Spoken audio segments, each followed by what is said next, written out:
ನಮಸ್ಕಾರ, ನಾನ್ ಶರ್ಮಿತಾ ಶೆಟ್ಟಿ. 34 ಬಗೆಯ ವೈರಸ್, ಎರಡನೇ ಅಲೆ ಸ್ಫೋಟ. 1 ರಿಂದ 9 ಪರೀಕ್ಷೆ ಇದೆಯಾ? ಇಂದೇ ನಿರ್ಧಾರ. ಜನ ಡೋಂಟ್ ಕೇರ್, ಸರ್ಕಾರ ನಿರ್ಲಕ್ಷ್ಯ. ಇದು ಏಪ್ರಿಲ್ ಮಾರಿ, ಮನೆಯಲ್ಲೇ ಇರಿ ಸ್ಟೋರಿ.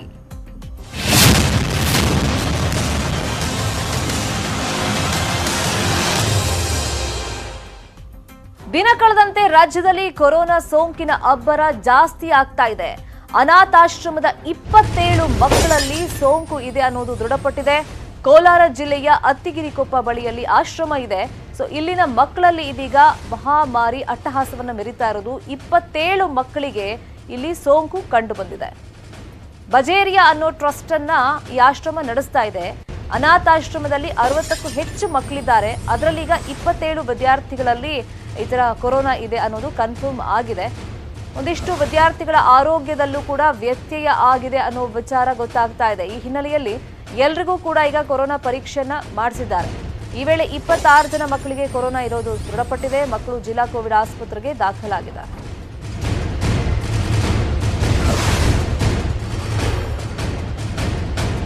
ಇದೇ ವಿಚಾರವಾಗಿ ಮತ್ತಷ್ಟು ಮಾಹಿತಿಯನ್ನು ಕೊಡ್ತಾರೆ. ಫೋನ್ ಸಂಪರ್ಕದಲ್ಲಿ ಜಾಯಿನ್ ಆಗಿದ್ದಾರೆ ನಮ್ಮ ರಿಪೋರ್ಟರ್ ರಘುರಾಜ್. ಫಸ್ಟ್ ಕೆಲವರಲ್ಲಿ ಸಿಂಪ್ಟಮ್ಸ್ ಕಾಣಿಸ್ಕೊಂಡಿದೆ.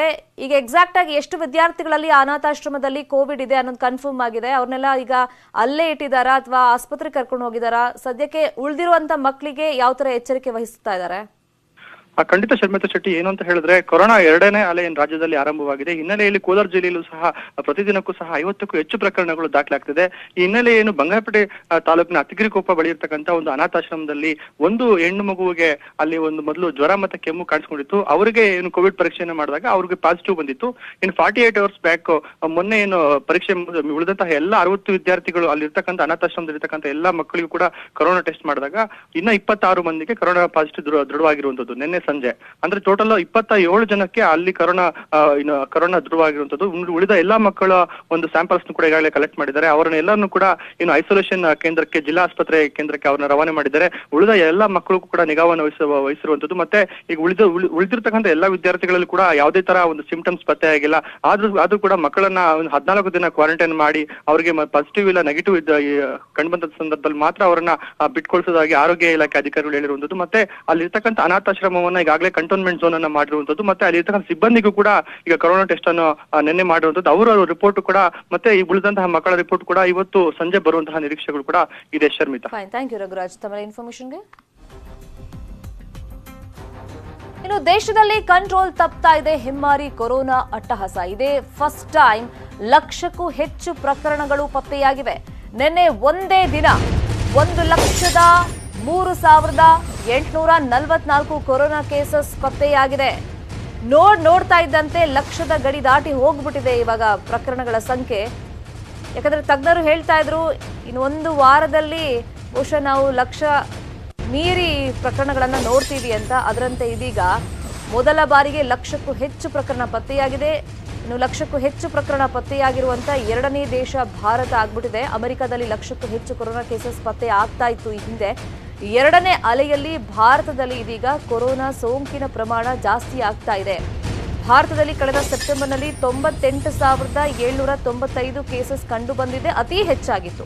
ಆದರೆ ನಿನ್ನೆ ನೋಡೋದಾದ್ರೆ 1,03,844 ಪ್ರಕರಣಗಳು ಪತ್ತೆಯಾಗಿದೆ. ಎರಡನೇ ಹಂತದಲ್ಲಿ ಕೊರೋನಾ ಅಲೆ ಶುರುವಾಗಿ 52 ದಿನಗಳ ಬಳಿಕ 1,00,000ಕ್ಕೂ ಹೆಚ್ಚು ಪ್ರಕರಣಗಳು ಇದೀಗ ಫಾರ್ ದ ಫಸ್ಟ್ ಟೈಮ್ ಪತ್ತೆಯಾಗಿದೆ.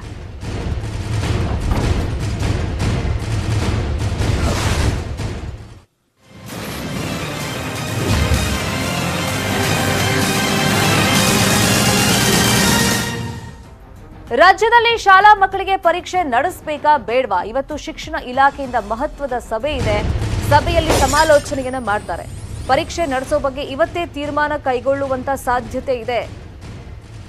ಈಗ ಶಿಕ್ಷಣ ಇಲಾಖೆ ತಜ್ಞರು ಮತ್ತೆ ಖಾಸಗಿಯವರು ಕೂಡ ಇವತ್ತಿನ ಈ ಮಹತ್ವದ ಸಭೆಯಲ್ಲಿ ಪಾಲ್ಗೊಳ್ತಾ ಇದ್ದಾರೆ. ದಿನದಿಂದ ದಿನಕ್ಕೆ ಎರಡನೇ ಅಲೆಯಲ್ಲಿ ಕೊರೋನಾ ಜಾಸ್ತಿ ಆಗ್ತಾ ಇದೆ. ಈ ಹಿನ್ನೆಲೆಯಲ್ಲಿ ಇವಾಗ 6 ರಿಂದ 9ನೇ ತರಗತಿಗಳನ್ನ ಸ್ಥಗಿತ ಮಾಡಲಾಗಿದೆ. 1 ರಿಂದ 5 ಅಂತೂ ಇಲ್ಲಿ ತನಕ ಶಾಲೆಗಳನ್ನ ಓಪನ್ ಮಾಡಿಲ್ಲ. ಆದ್ರೆ 1 ರಿಂದ 9ನೇ ತರಗತಿ ಮಕ್ಕಳನ್ನ ಮುಂದಿನ ಹಂತಕ್ಕೆ ಕಳಿಸ್ಬೇಕು ಅಂತಂದ್ರೆ ಎಕ್ಸಾಮ್ ಮಾಡಬೇಕಾ ಬೇಡವಾ?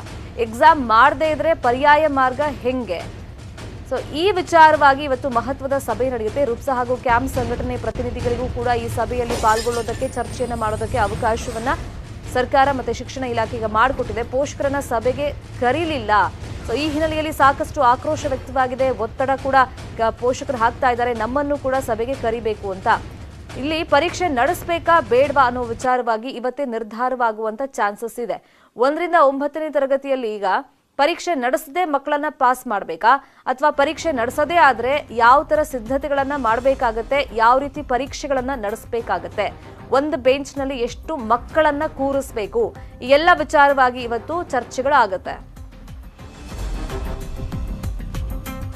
ಇದೇ ವಿಚಾರವಾಗಿ ಮತ್ತಷ್ಟು ಮಾಹಿತಿಯನ್ನು ಕೊಡೋದಕ್ಕೆ ನೇರ ಸಂಪರ್ಕದಲ್ಲಿ ಜಾಯಿನ್ ಆಗಿದ್ದಾರೆ ನಮ್ಮ ರಿಪೋರ್ಟರ್ ಆಶಿಕ್ ಮುಲ್ಕಿ. ಆಶಿಕ್ ಮುಲ್ಕಿ, ಫೈನಲಿ ಈಗ ಪೇರೆಂಟ್ಸ್ ಅನ್ನು ಕರೆದಿದ್ದಾರಾ ಈ ಮೀಟಿಂಗಿಗೆ? ಒಂದು ಪ್ರಶ್ನೆ. ಮತ್ತೊಂದು, ಈಗ ಯಾವ್ಯಾವ ಆಧಾರದ ಮೇಲೆ ಪರೀಕ್ಷೆ ನಡೆಸಬೇಕಾ ಬೇಡವಾ, ನಡೆಸೋದೇ ಆದ್ರೆ ಏನೆಲ್ಲ ಮಾನದಂಡಗಳನ್ನ ಇಲ್ಲಿ ಸರ್ಕಾರದ ಮುಂದೆ ಇದೆ, ಅದ್ರ ಜೊತೆಯಲ್ಲಿ ಪರೀಕ್ಷೆ ಇಲ್ಲ ಅಂತಂದ್ರೆ ಪರ್ಯಾಯ ಮಾರ್ಗಗಳು ಏನೇ?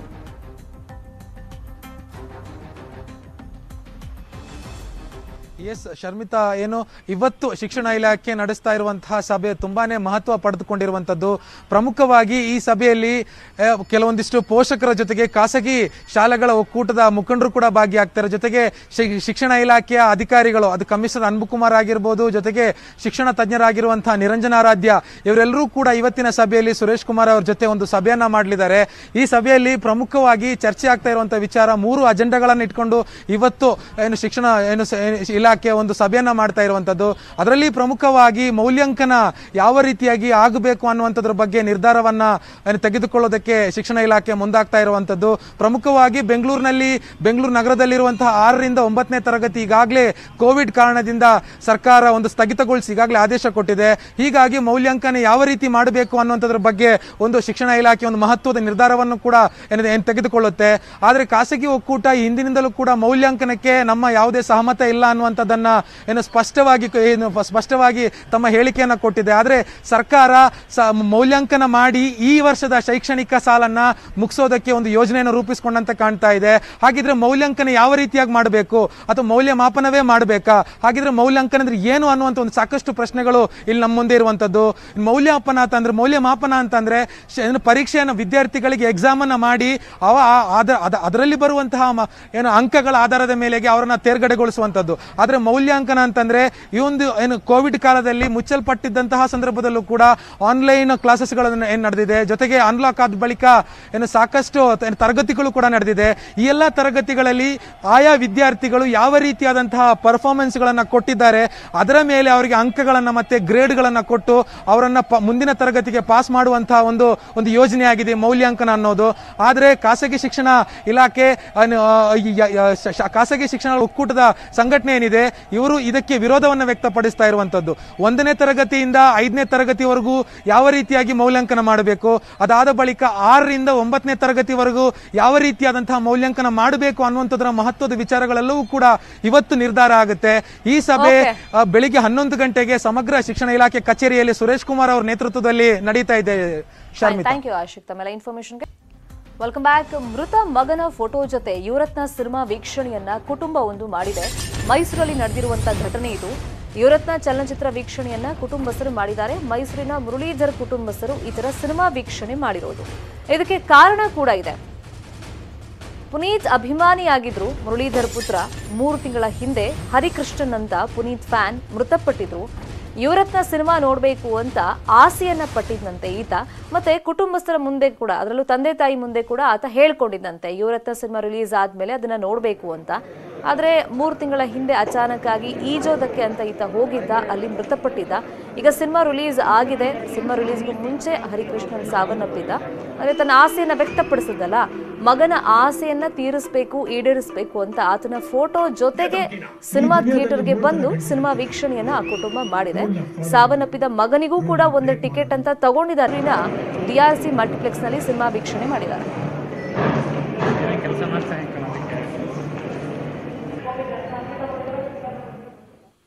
ಹರಿಕೃಷ್ಣನ್ ತಂದೆಯಾಗಿರುವಂತಹ ಮುರಳೀಧರ್ ಅವರು ನಮ್ಮ ಜೊತೆ ಫೋನ್ ಸಂಪರ್ಕದಲ್ಲಿ ಜಾಯಿನ್ ಆಗಿದ್ದಾರೆ. ಸರ್ ನಮಸ್ತೆ. ನಮಸ್ತೆ ಸರ್, ನಿನ್ನೆ ಸಿನಿಮಾ ನೋಡಿದ್ರಿ ನೀವು? ನಾವು ಅದನ್ನೆಲ್ಲ ಸೋಷಿಯಲ್ ಮೀಡಿಯಾದಲ್ಲಿ, ಮಾಧ್ಯಮದಲ್ಲಿ ನೋಡಿ ನಮಗೂ ಕೂಡ ಒಂಥರ ಭಾವನಾತ್ಮಕ ಸನ್ನಿವೇಶ ಅಂತ ಅನ್ನಿಸ್ತು. ಹರಿಕೃಷ್ಣನ್ ಅಪ್ಪು ಫ್ಯಾನ್ ಅಂತಾನು ಗೊತ್ತಾಯ್ತು. ಆತ ಏನ್ ಹೇಳ್ಕೊಂಡಿದ್ದ ಅಂದ್ರೆ ಯುವರತ್ನ ಸಿನಿಮಾ ಬಗ್ಗೆ ನೋಡ್ಬೇಕು ಅಂತೆಲ್ಲ? ಮೇಡಮ್, ಈ ಸಾಂಗ್ ರಿಲೀಸ್ ಆಗಿದ ತಕ್ಷಣ ಅವ್ನು ಡೌನ್ಲೋಡ್ ಮಾಡಿ ಅದೆಲ್ಲ ಪ್ರಾಕ್ಟೀಸ್ ಮಾಡ್ತಾ ಇದ್ದ. ಮತ್ತೆ ಆಕ್ಚುಲಿ ಅವ್ನ್ ಸ್ವಲ್ಪ ಅಪ್ಸೆಟ್ ಅಂದ್ರೆ ಒಂದು SSLC ಒಂದು ಸಬ್ಜೆಕ್ಟ್ ಹೋಗಿತ್ತು ಅವ್ನಿಗೆ. ಅದ್ರಲ್ಲೂ ಒಂದು ಲೈನ್ ಇದೆ, ಪರೀಕ್ಷೆಯಲ್ಲೂ ಫೇಲ್ ಆದ್ರೂ ಮತ್ತೆ ಬರೆಯೋಣ, ಮತ್ತೆ ಬದುಕೋ ಕಟ್ಟೋಣ ಅಂತ. ಆ ಲೈನ್ ಎಲ್ಲ ಅವನಿಗೆ ತುಂಬಾ ಇಂಪ್ರೆಸ್ ಮಾಡಿತ್ತು. ಮತ್ತೆ ಈ ಫಿಲಿಂ ರಿಲೀಸ್ ನನ್ ಮಿಸ್ಸಸ್ ಹಂಗೆ ಥಿಯೇಟರ್ಗೆಲ್ಲ ಬರಲ್ಲ, ತುಂಬಾ ಒತ್ತಾಯ ಮಾಡ್ತೀನಿ ಅಂತ, ರಿಲೀಸ್ ಆದ್ರೆ ಒಟ್ಟಿಗೆ ಹೋಗ್ಬೇಕು, ನಾನ್ ಬರಲ್ಲ ಅಂದ್ರೆ ಕೇಳ್ತಾ ಇರ್ಲಿಲ್ಲ ಅವ್ನು. ಇಲ್ಲ ನೀನ್ ಬರ್ಲೇಬೇಕು. ಆಮೇಲೆ ಅವ್ರಣ್ಣ, ನಾನ್ ದೊಡ್ಡ ಮಗ ಒಂದು ಆನ್ಲೈನ್ ಅಲ್ಲಿ ಒಂದು ವರ್ಕ್ ಮಾಡ್ತಿದ್ದೇನೆ, ಅಣ್ಣ ಈ ಬೀದಿಯಲ್ಲಿ ಇರೋರ್ಗೆಲ್ಲ ನಿನ್ ದುಡ್ಡಲ್ಲೇ ಟಿಕೆಟ್ ಬುಕ್ ಮಾಡು, ನೀನೊಬ್ನೇ ಈ ಬೀದಿಯಲ್ಲಿ ದುಡಿತಾ ಇರೋದು ನಮ್ಮ ಏಜ್ ಅಲ್ಲಿ ಹಂಗೆ ಹಿಂಗೆ ಅಂತ ಬಿಟ್ಟಾಗ ಹೇಳ್ತಾ ಇದ್ನಂತೆ. ತುಂಬಾ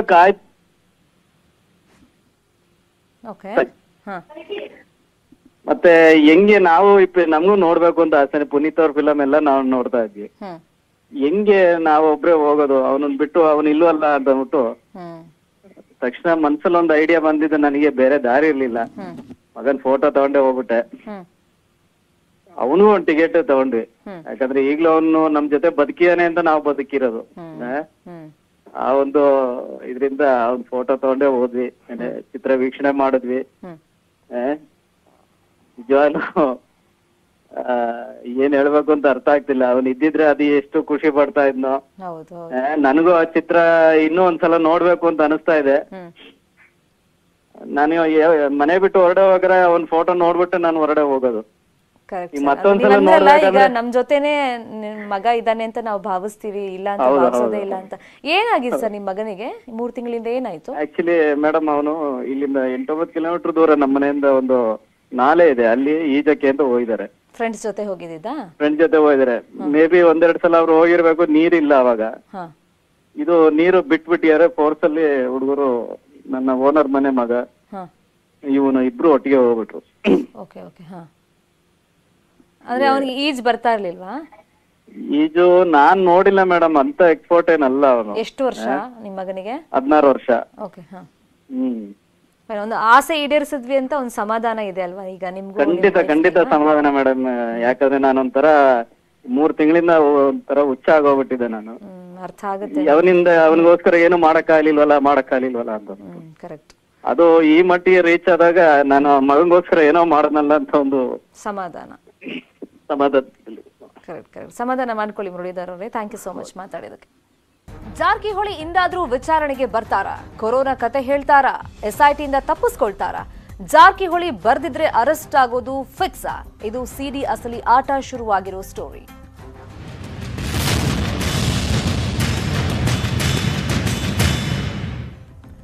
ರಮೇಶ್ ಜಾರಕಿಹೊಳಿಗೆ ಸಿಡಿಕೆ ಸಂಕಷ್ಟ ಎದುರಾಗಿದೆ. ಇವತ್ತು ವಿಚಾರಣೆಗೆ ಅವರು ಹಾಜರಾಗಲೇಬೇಕು ಅಂತ SIT ನೋಟಿಸ್ ಅನ್ನ ಇಶ್ಯೂ ಮಾಡಿದೆ.